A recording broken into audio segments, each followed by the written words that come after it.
Hay creyentes que oran cada noche, leen su Biblia cada mañana, y aún así llevan 20 años estancados en el mismo lugar. Spurgeon lo advirtió.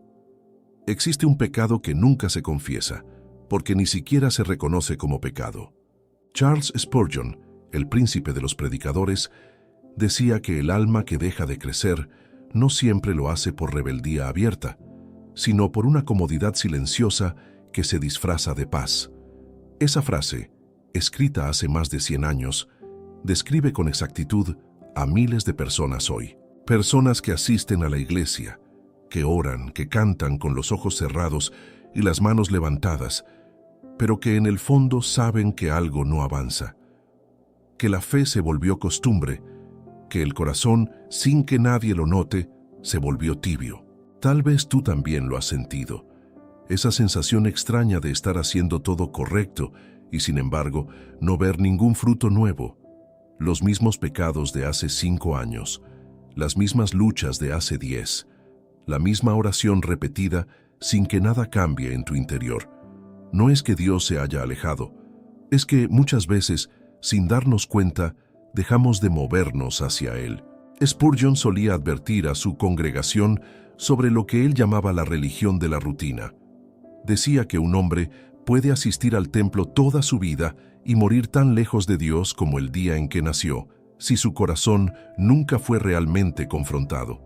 Esa advertencia incomoda, pero es necesaria, porque el estancamiento espiritual no llega con ruido, llega en silencio, como el óxido que cubre el hierro poco a poco, sin que nadie lo note, hasta que la estructura ya está débil. En Apocalipsis 3, 15, 16, Jesús mismo le habla a la iglesia de la Odisea con palabras que aún hoy deberían sacudirnos. Yo conozco tus obras, que ni eres frío ni caliente. Ojalá fueses frío o caliente, pero por cuanto eres tibio, y no frío ni caliente, te vomitaré de mi boca. No es un texto cómodo, no es un versículo que se cita en tarjetas bonitas, pero es real y describe con precisión el peligro de una fe que se conformó con sobrevivir en lugar de crecer. La pregunta que muchos evitan hacerse es esta: ¿por qué algunos creyentes avanzan, cambian, maduran, mientras otros permanecen exactamente en el mismo punto año tras año? La respuesta no tiene que ver con cuánta Biblia han leído ni con cuántos cultos han asistido. Tiene que ver con algo más profundo, algo que Spurgeon llamaba la intimidad perdida. Porque se puede conocer mucho acerca de Dios y al mismo tiempo no conocerlo realmente a Él. Esa distancia silenciosa es el verdadero secreto oscuro detrás del estancamiento espiritual. No es un pecado escandaloso el que detiene el crecimiento de la mayoría de los creyentes. Es la ausencia de una relación viva, diaria, honesta con Dios. Es reemplazar el encuentro por la obligación. Es cambiar la oración sincera por la oración automática. Y cuando eso sucede, el alma comienza a marchitarse sin que el cuerpo lo note. David entendió este peligro mejor que nadie.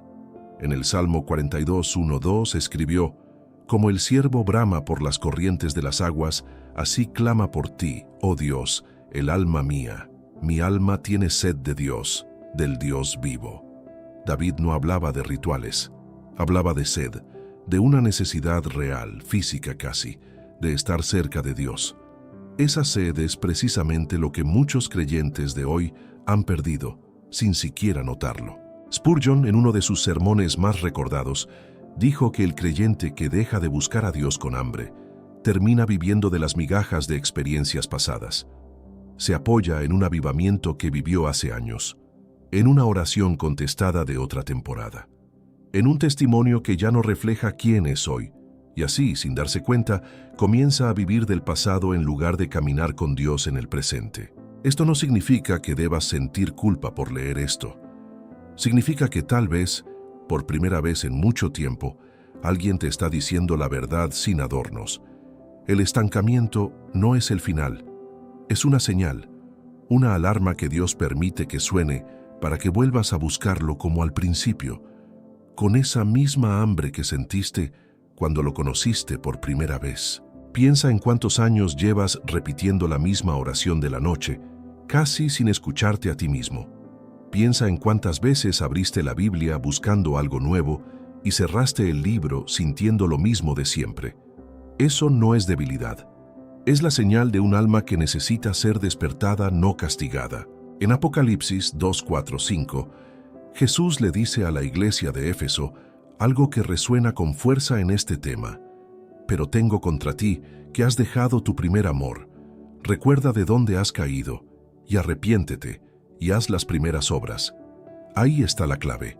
No se trata de aprender algo nuevo, sino de recordar. De volver al lugar donde la fe todavía dolía de amor, donde la oración todavía tenía lágrimas, donde la palabra todavía sorprendía. Si sientes que esto te describe, no estás solo. Y no es casualidad que estés viendo este video justo ahora. A lo largo de los próximos minutos vamos a desenmascarar, uno por uno, los hábitos silenciosos que mantienen atrapados a millones de creyentes en un ciclo espiritual que parece no tener salida. Vamos a mirar de frente lo que Spurgeon llamó la enfermedad del alma cómoda, y vamos a entender, a la luz de las Escrituras, cómo romper ese ciclo de una vez por todas. Antes de continuar, quiero pedirte algo sencillo pero importante. Si este mensaje ya está tocando algo dentro de ti, suscríbete al canal. Aquí seguimos profundizando cada semana en la palabra, con la misma honestidad con la que Spurgeon predicaba, sin adornos ni promesas vacías, solo la verdad que transforma. Y si esa sed de la que hablamos hoy, esa sensación de oración hueca, de Biblia que ya no dice nada nuevo, de distancia que no sabes cómo cerrar, resuena contigo, quiero contarte algo.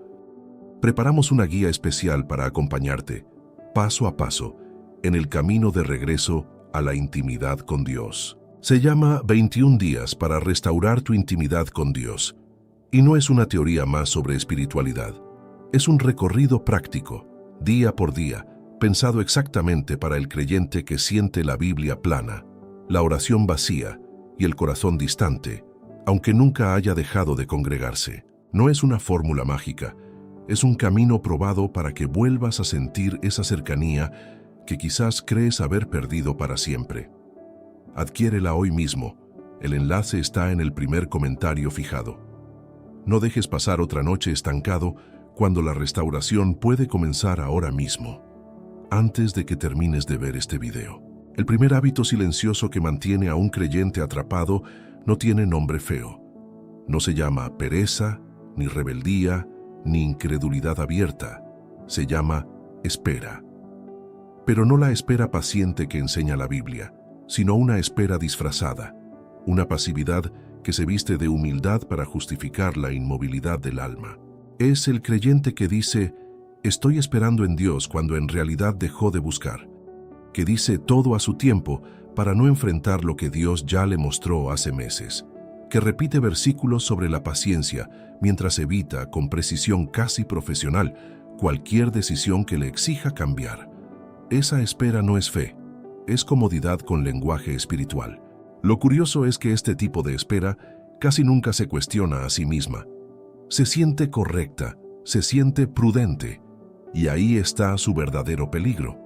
No es un pecado que grita, es un pecado que susurra tan suavemente que termina sonando como sabiduría.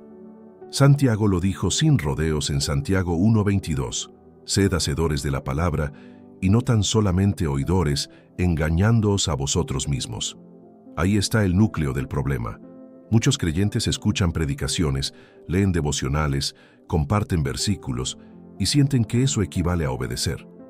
Pero escuchar no es lo mismo que hacer, y el alma que confunde información con transformación termina acumulando conocimiento sin jamás moverse un centímetro. Piensa en cuántas veces sentiste una convicción clara, un llamado a perdonar a alguien, una instrucción a dejar un hábito, un impulso a servir en algún lugar concreto, y piensa en cuántas de esas convicciones simplemente se disolvieron con el paso de los días, cubiertas por el ruido de la rutina. Esa es la enfermedad del alma cómoda, esa que hoy vamos a mirar de frente a la luz de las Escrituras mismas. Proverbios describe con una imagen casi incómoda a la persona atrapada en la pasividad. En Proverbios 26:14 leemos: como la puerta gira sobre sus quicios, así el perezoso se vuelve en su cama. La puerta se mueve, hace ruido, parece activa, pero nunca cambia de lugar. Así vive el creyente estancado. Ora, canta, asiste, participa, gira sobre el mismo quicio durante años, sin avanzar jamás hacia la puerta abierta que Dios ya puso frente a él. Y aquí aparece algo que pocos se atreven a decir en voz alta. Muchas veces preferimos la comodidad del estancamiento antes que la incertidumbre del crecimiento. Crecer implica soltar, implica confrontar, implica dejar hábitos que ya no sirven, relaciones que ya no edifican, excusas que ya no sostienen. Y el corazón humano, por naturaleza, prefiere lo conocido, aunque lo conocido sea una jaula, antes que lo desconocido, aunque lo desconocido sea libertad. Hebreos 5, 12, 14 lo expresa de una manera que debería sacudir a cualquier creyente que lleva años en la fe sin ver cambios reales. Debiendo ser ya maestros, después de tanto tiempo, tenéis necesidad de que se os vuelva a enseñar cuáles son los primeros rudimentos de las palabras de Dios, y habéis llegado a ser tales que tenéis necesidad de leche y no de alimento sólido. No es un texto para condenar, es un espejo, y a veces el espejo duele más que cualquier sermón porque no permite excusas. La pregunta incómoda es esta: ¿cuánto tiempo llevas alimentándote de la misma leche espiritual? ¿Cuántos años repitiendo las mismas oraciones superficiales, los mismos testimonios antiguos, la misma comprensión básica de quién es Dios, sin jamás avanzar hacia algo más profundo? No es falta de amor por Dios. Muchas veces es simple costumbre, y la costumbre, cuando no se examina, se convierte en cárcel. Hay algo más que sostiene esta espera disfrazada: el miedo a equivocarse. Muchos creyentes prefieren no moverse por temor a tomar la decisión incorrecta y terminan justificando la inacción como si fuera obediencia. Pero la Biblia nunca elogia la parálisis, elogia la fe que actúa, aún con temor, aún con dudas, aún sin todas las respuestas. Abraham salió sin saber a dónde iba. Moisés regresó a Egipto sin saber cómo terminaría. Ninguno de ellos esperó tener certeza total antes de moverse. Lo que mantiene a millones de creyentes estancados no es la ausencia de fe, es el exceso de análisis disfrazado de discernimiento. Es revisar la misma decisión 1000 veces sin nunca ejecutarla. Es orar por dirección durante años sobre algo que Dios ya dejó claro desde el principio.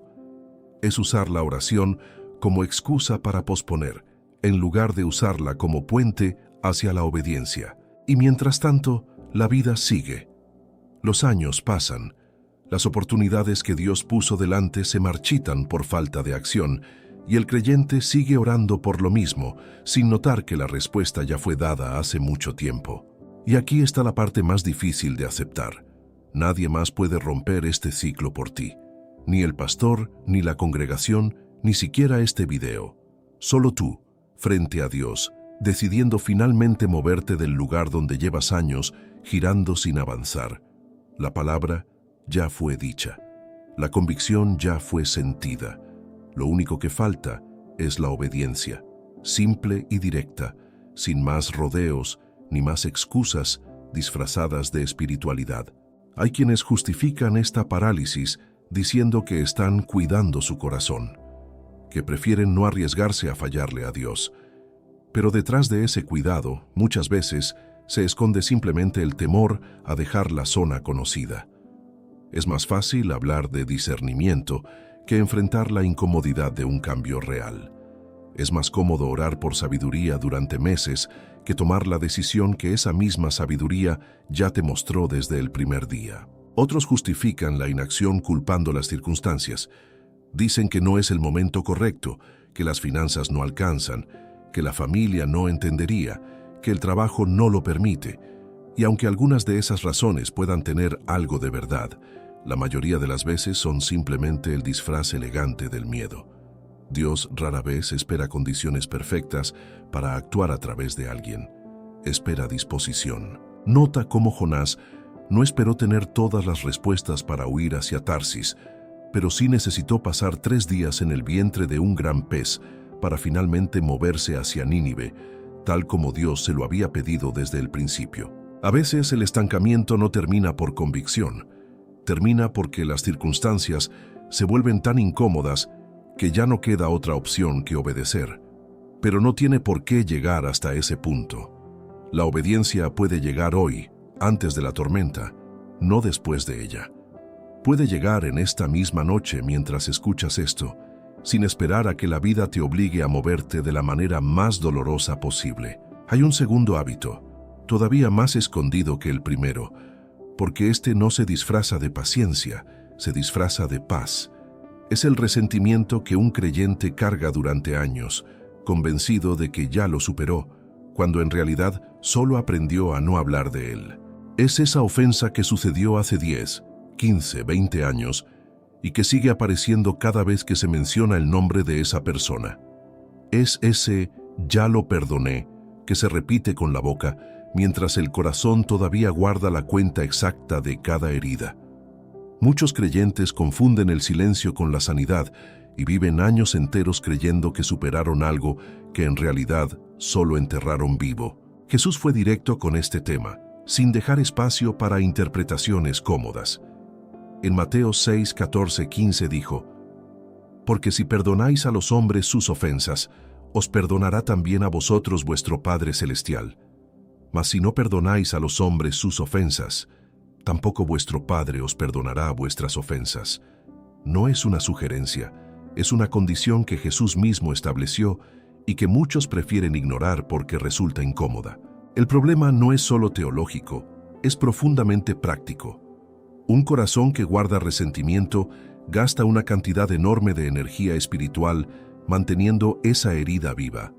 Cada vez que la mente regresa a esa ofensa, cada vez que se repasa la conversación, cada vez que se imagina lo que debería haberse dicho, el alma pierde fuerza que debería estar usando para crecer, para orar, para servir, para amar. Hebreos 12:15 lo describe con una imagen que cualquiera puede entender. «Mirad bien, no sea que alguno deje de alcanzar la gracia de Dios, que brotando alguna raíz de amargura os estorbe, y por ella muchos sean contaminados». Una raíz de amargura. No una rama visible, no una hoja que se pueda arrancar fácilmente. Una raíz, escondida bajo tierra, invisible, que sigue alimentando todo el árbol sin que nadie la vea directamente. Eso explica por qué tantos creyentes oran, ayunan, asisten a la iglesia y aún así sienten que algo bloquea su crecimiento. No es falta de disciplina espiritual, es una raíz que sigue viva debajo de toda esa actividad religiosa, contaminando silenciosamente cada área de la vida espiritual. Aunque en la superficie todo parezca en orden. El resentimiento tiene una característica particularmente peligrosa. Se siente justificado. La persona que fue herida generalmente tiene razones reales para sentir dolor. El engaño no está en negar la herida, está en convertir esa herida en una identidad permanente, en un lente a través del cual se observa toda la vida, incluida la relación con Dios. Efesios 4:31-32 ofrece la instrucción exacta para romper este ciclo. «Quítense de vosotros toda amargura, enojo, ira, gritería y maledicencia, y toda malicia. Antes, sed benignos unos con otros, misericordiosos, perdonándoos unos a otros, como Dios también os perdonó a vosotros en Cristo». No dice que sea fácil, dice que es necesario. Y la diferencia entre esas dos palabras marca la diferencia entre un creyente que avanza y uno que permanece atrapado. Perdonar no significa que lo que ocurrió estuvo bien. No significa reconciliarse automáticamente, ni volver a confiar sin límites. Significa soltar el derecho a cobrar esa deuda, entregarle a Dios la justicia que solo Él puede administrar correctamente. Cuando alguien se aferra al resentimiento, en el fondo está intentando hacer el trabajo de juez, un trabajo que nunca le perteneció y que además nunca fue diseñado para que un ser humano lo cargara sobre sus propios hombros. Hay algo más difícil todavía de reconocer. A veces el resentimiento no es hacia otra persona, es hacia Dios mismo, hacia esa oración que nunca fue contestada como se esperaba, hacia esa pérdida que nunca tuvo explicación, hacia esa temporada de silencio que dejó heridas que nadie más conoce. Y ese resentimiento oculto, dirigido hacia el mismo Dios al que se le ora cada noche, es quizás el más difícil de todos los hábitos silenciosos que mantienen estancada a un alma. Es difícil de reconocer porque suena casi blasfemo admitirlo en voz alta, pero negarlo no lo hace desaparecer, solo lo empuja más al fondo, donde sigue trabajando en silencio, distanciando el corazón del único que realmente puede sanarlo. David conocía este peligro y no lo escondía en sus oraciones. En el Salmo 32, 3, 4 escribió: «Mientras callé, se envejecieron mis huesos en mi gemir todo el día, porque de día y de noche se agravó sobre mí tu mano, se volvió mi verdor en sequedades de estío». David describe con precisión física lo que provoca guardar silencio sobre el dolor interior.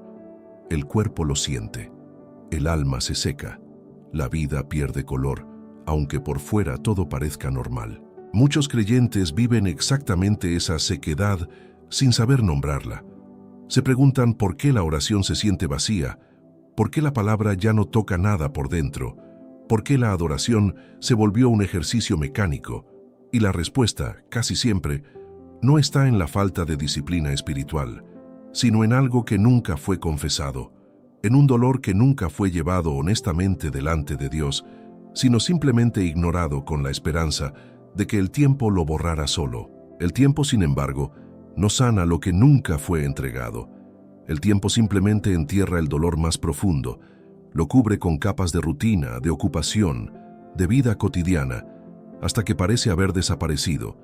Pero basta una palabra, un recuerdo, una situación parecida para que toda esa amargura vuelva a la superficie con la misma intensidad de siempre, como si no hubieran pasado los años. La buena noticia, si se le puede llamar así, es que David también describe la salida en el mismo salmo. La confesión honesta, sin adornos, sin justificaciones, delante de Dios. No hay atajos para sanar una raíz de amargura. Hay que nombrarla, reconocerla, entregarla y decidir, muchas veces de forma consciente y repetida, soltar lo que el corazón preferiría seguir sosteniendo. Tal vez mientras escuchas esto, un nombre específico apareció en tu mente. Tal vez fue una traición, un abandono, una injusticia que nunca fue reparada. Ese nombre es exactamente el punto de partida, no para minimizar lo que pasó, sino para dejar de permitir que ese episodio del pasado siga determinando el presente de tu relación con Dios. Y si ese nombre, por alguna razón, resultó ser el de Dios mismo, no huyas de esa incomodidad. Los salmos están llenos de reclamos honestos, de preguntas directas, de quejas sin filtro dirigidas al cielo. Dios no le teme a tu sinceridad. Le teme más al silencio disfrazado de conformidad, porque ese silencio es precisamente lo que impide que la sanidad comience. Existe un tercer hábito, quizás el más difícil de detectar porque no se ve como un problema. Se ve como madurez. Es la comparación constante. Es medir tu caminar con Dios a partir del caminar de otro creyente y terminar viviendo una fe que no te pertenece a ti, sino a la imagen que construiste sobre alguien más. Nadie enseña este peligro en un estudio bíblico normal, porque suena demasiado sutil, casi inofensivo. Pero es precisamente esa sutileza la que lo vuelve tan efectivo para mantener a millones de creyentes atrapados en una carrera que nunca fue suya desde el principio. Sucede cuando ves a alguien orar con palabras elocuentes y sientes que tu oración sencilla no vale lo mismo. Sucede cuando escuchas el testimonio de otro y sientes que tu historia, más callada, más lenta, no tiene el mismo peso espiritual. Sucede cuando alguien parece avanzar rápido en su fe, mientras tú sientes que llevas años en el mismo escalón, y en lugar de examinar tu propio camino con honestidad, terminas comparándolo con el de alguien que ni siquiera está corriendo la misma carrera. Pablo enfrentó este problema con una claridad que sorprende, considerando que fue escrita hace casi 2000 años. En Gálatas 6:4 escribió: «Así que, cada uno someta a prueba su propia obra, y entonces tendrá motivo de gloriarse solo respecto de sí mismo, y no en otro». La instrucción es precisa. Examina tu propia obra, no la de tu vecino de banca, no la del predicador que admiras, no la del amigo cuya fe parece más visible que la tuya. La comparación, cuando se convierte en hábito, produce dos resultados igualmente destructivos. El primero es el orgullo, cuando la persona siente que va mejor que otros y comienza a construir una fe basada en superioridad en lugar de gratitud. El segundo es el desánimo, cuando la persona siente que siempre está detrás, siempre insuficiente, siempre atrasada, y termina abandonando la carrera antes de tiempo, convencida de que Dios reserva ciertos niveles de intimidad solo para algunos privilegiados.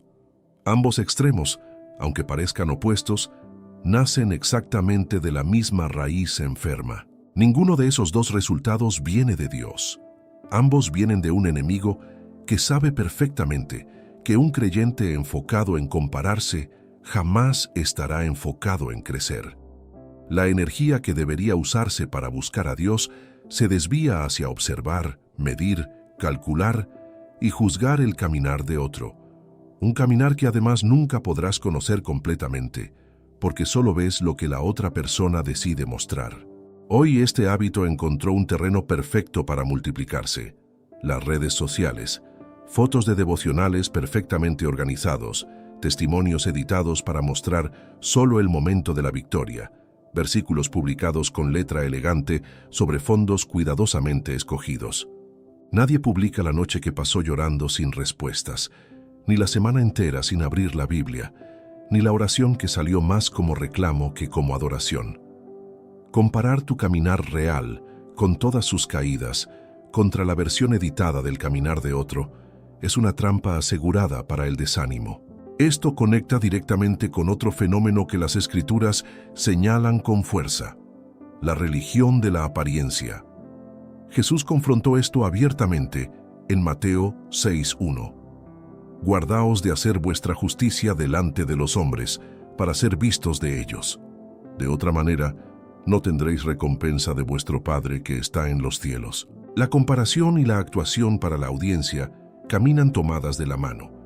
Cuando mides tu fe contra la de otro, empiezas, casi sin notarlo, a vivir tu fe pensando en cómo te ven los demás, en lugar de vivirla pensando únicamente en Dios. Es fácil identificar esto en los demás y casi imposible identificarlo en uno mismo. Pero basta hacerse una pregunta honesta. ¿Oras distinto cuando sabes que alguien te escucha? ¿Publicas versículos pensando en lo que otros pensarán de tu espiritualidad? ¿Sirves en la iglesia buscando reconocimiento, aunque sea uno pequeño, aunque sea uno que nunca admitirías en voz alta? Ninguna de estas preguntas busca generar culpa. Buscan generar claridad, porque solo lo que se nombra puede ser corregido. Los fariseos fueron el ejemplo más claro de este peligro en toda la Biblia. Conocían las Escrituras mejor que nadie de su tiempo. Ayunaban, diezmaban, oraban en público con gran devoción visible. Y sin embargo, Jesús los confrontó con palabras durísimas en Mateo 23:27. «Ay de vosotros, escribas y fariseos, hipócritas, porque sois semejantes a sepulcros blanqueados, que por fuera, a la verdad, se muestran hermosos, mas por dentro están llenos de huesos de muertos y de toda inmundicia». La apariencia externa perfecta, sostenida durante años, no garantiza absolutamente nada respecto al estado real del corazón. Se puede memorizar la Escritura de principio a fin y, aún así, tener el corazón más lejos de Dios que el de cualquier persona sencilla que apenas conoce un par de versículos, pero los vive con sinceridad total. Esto explica por qué es posible asistir toda una vida a la iglesia, servir en múltiples ministerios, ser reconocido por la congregación como un ejemplo de fe y aún así estar completamente estancado por dentro. La actividad religiosa visible puede convertirse en el escondite perfecto para un alma que nunca fue realmente confrontada con la verdad de su propia condición. Un alma que aprendió a actuar la fe con tanta destreza que incluso ella misma terminó creyendo su propia actuación. Romper este hábito requiere algo profundamente incómodo: dejar de mirar hacia los lados, Dejar de calcular si oras más o menos que el de al lado, si sirves más o menos que la hermana de la congregación, si conoces la Biblia mejor o peor que el que enseña la clase dominical. La fe genuina se construye en lo secreto, en ese lugar donde nadie más está observando, donde no hay audiencia que impresionar ni comparación posible, solo tú y Dios, cara a cara, sin filtros ni actuaciones. Jesús mismo señaló ese lugar secreto como el verdadero termómetro de la vida espiritual. En Mateo 6:6 dijo: «Mas tú, cuando ores, entra en tu aposento y cerrada la puerta, ora a tu Padre que está en secreto, y tu Padre que ve en lo secreto te recompensará en público». Lo que ocurre detrás de esa puerta cerrada, lejos de cualquier mirada humana, es lo único que realmente define si un creyente está creciendo o simplemente actuando el papel de creyente frente a los demás. Nadie puede medir eso desde afuera, ni el pastor, ni la congregación, ni las redes sociales llenas de versículos compartidos. Solo tú sabes lo que ocurre o lo que no ocurre cuando la puerta finalmente se cierra y ya no hay nadie más observando. Hay un cuarto hábito, y este es quizás el más común de todos, porque el mundo entero lo aplaude como algo positivo. Se llama ocupación constante. Es llenar cada espacio vacío del día con ruido, con tareas, con pantallas, con actividad, hasta que ya no queda ni un solo momento de silencio real donde el alma pueda encontrarse a solas con Dios, sin agenda, sin propósito visible, sin nada más que buscarlo a Él. Muchos creyentes confunden estar ocupados sirviendo a Dios con estar realmente cerca de Dios. Sirven en la iglesia, organizan actividades, participan en grupos, comparten contenido cristiano. Y sin embargo, si se les pregunta cuándo fue la última vez que estuvieron en completo silencio delante de Dios, sin música, sin lista de peticiones, sin nada que hacer más que estar presentes, la respuesta suele tardar en llegar, porque simplemente no lo recuerdan. Elías vivió una experiencia que ilustra esto con una claridad asombrosa. Después de una de las victorias espirituales más grandes de su vida, huyó al desierto agotado, y Dios se le presentó de una manera que rompe cualquier expectativa religiosa. En 1 Reyes 19, 11, 12, leemos que hubo un viento fuerte, luego un terremoto, luego un fuego, y en ninguno de esos eventos dramáticos estaba Dios. Después llegó un silbo apacible y delicado, y ahí, en ese susurro suave, fue donde Elías finalmente escuchó la voz de Dios. Esa escena contradice directamente la manera en que muchos buscan hoy a Dios. Buscamos lo espectacular, lo intenso, lo emocionante, mientras Dios frecuentemente habla en el lugar más silencioso e incómodo de encontrar, la quietud absoluta. Y como esa quietud resulta incómoda, la mayoría de los creyentes la evita sin siquiera notarlo, llenando cada minuto disponible con algo que hacer, algo que escuchar, algo que revisar. La agenda espiritual se vuelve tan llena como la agenda laboral, y en algún punto del camino, ambas terminan pareciéndose demasiado. El teléfono se convirtió en el aliado perfecto de este hábito silencioso. Cada momento que antes hubiera sido de reflexión, de oración espontánea, de simple contemplación, ahora se llena con notificaciones, con videos cortos, con conversaciones sin fin. El alma nunca descansa lo suficiente como para escuchar ese silbo apacible del que habla la Escritura, porque siempre hay algo más urgente compitiendo por la atención. Salmos 46:10 contiene una instrucción que suena casi imposible de cumplir para la mentalidad actual. Estad quietos y conoced que yo soy Dios. No dice, estad ocupados sirviéndome. No dice, estad activos ministrando. Dice, quietos. Una palabra que en el hebreo original también puede traducirse como soltar, dejar caer las manos, cesar el esfuerzo. Es una rendición total, un cese completo de la actividad frenética, para simplemente estar ante la presencia de Dios sin ninguna otra agenda. Esta quietud no es pereza espiritual, aunque a primera vista pueda parecerse. Es exactamente lo opuesto al primer hábito que mencionamos, esa espera pasiva disfrazada de paciencia. La quietud genuina no evita a Dios, lo busca directamente, sin distracciones, sin ruido, sin excusas. La diferencia está en el enfoque. Uno evita el encuentro, el otro lo persigue en su forma más pura, aunque desde afuera ambos parezcan a simple vista exactamente lo mismo.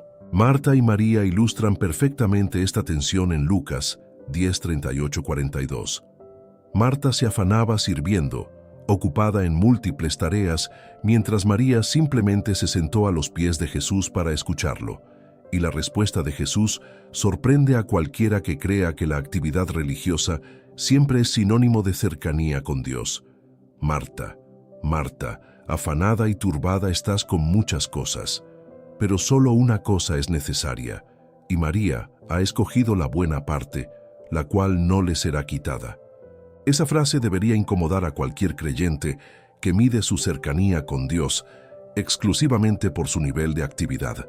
Se puede servir muchísimo y aún así elegir constantemente la porción equivocada. No porque servir sea malo, sino porque cuando el servicio reemplaza por completo el tiempo de escucha silenciosa, el alma termina funcionando sin la fuente que debería sostenerla. El ruido externo, además, suele ser reflejo de un ruido interno que muchos prefieren no enfrentar. Es más fácil llenar el silencio con una serie, con trabajo extra, con conversaciones sin fondo, que sentarse a solas y descubrir qué emociones, qué preguntas, qué heridas han estado esperando pacientemente ser atendidas. El ruido constante funciona, sin que nadie lo reconozca abiertamente, como un anestésico espiritual. Esta necesidad de descanso deliberado no es una invención moderna de bienestar. Es un mandamiento tan antiguo como los 10 mandamientos mismos. Éxodo 28:10 ordena guardar el día de reposo, no como una recomendación opcional, sino como una instrucción directa de Dios para un pueblo que, igual que hoy, tendía a llenar cada espacio disponible con trabajo y actividad incesante. Descansar en ese sentido bíblico siempre fue un acto de fe, una manera de declarar que la vida no depende exclusivamente del esfuerzo humano constante. Cuando ese descanso desaparece, algo más profundo se pierde junto con él: la capacidad de escuchar. No se puede recibir dirección de Dios cuando cada segundo disponible está ocupado por otra voz, otra pantalla, otra distracción. La revelación, la convicción, la corrección suave que el Espíritu Santo quiere traer, todo eso requiere espacio para ser recibido, y ese espacio simplemente no existe en una vida saturada de ruido constante. Y aquí está lo curioso. La mayoría de los creyentes que viven así no lo hacen por rechazar a Dios, sino porque nadie les enseñó que el silencio también es una forma legítima, quizás la más profunda de todas, de buscarlo. Recuperar la quietud no requiere mudarse al desierto ni abandonar las responsabilidades cotidianas. Requiere algo mucho más simple y al mismo tiempo mucho más exigente: decidir apagar el ruido de manera deliberada, aunque sea por breves minutos, y permitir que ese silencio incómodo haga su trabajo. Al principio se sentirá extraño, incluso aburrido, pero es exactamente en esa incomodidad inicial donde muchos creyentes finalmente vuelven a escuchar lo que llevaban años sin poder oír, ahogado bajo capas y capas de distracción constante. No hace falta un retiro espiritual de varios días, ni una rutina complicada de disciplinas. Puede comenzar con 10 minutos, incluso 5, sin teléfono, sin lista de peticiones, sin ninguna otra intención más que estar presente. Al principio la mente divagará. Aparecerán pensamientos, tareas pendientes, distracciones antiguas. Eso es normal. Lo importante no es lograr un silencio perfecto desde el primer intento, sino sostener la práctica el tiempo suficiente para que ese silencio deje de sentirse como una pérdida de tiempo y comience a sentirse como el lugar donde realmente se restaura el alma. 4 hábitos silenciosos, 4 raíces escondidas. Y como escribió Pablo en Filipenses 3:13-14, lo importante es olvidar lo que queda atrás y extenderse a lo que está delante, prosiguiendo hacia la meta. Hoy tienes claridad sobre lo que te mantenía detenido. Ahora depende de ti moverte. Gracias por acompañarme hasta aquí. Si esta palabra tocó tu corazón, suscríbete al canal, dale like y cuéntame en los comentarios cuál de estos 4 hábitos reconociste en tu propia vida. Y si de verdad quieres dejar de girar en el mismo lugar y comenzar a restaurar tu intimidad con Dios, adquiere hoy mismo nuestra guía 21 días para restaurar tu intimidad con Dios en el enlace del primer comentario fijado. No dejes que este mensaje se quede solo en palabras. Sigue viendo los próximos videos que aparecerán en tu pantalla. Hay mucho más por descubrir juntos.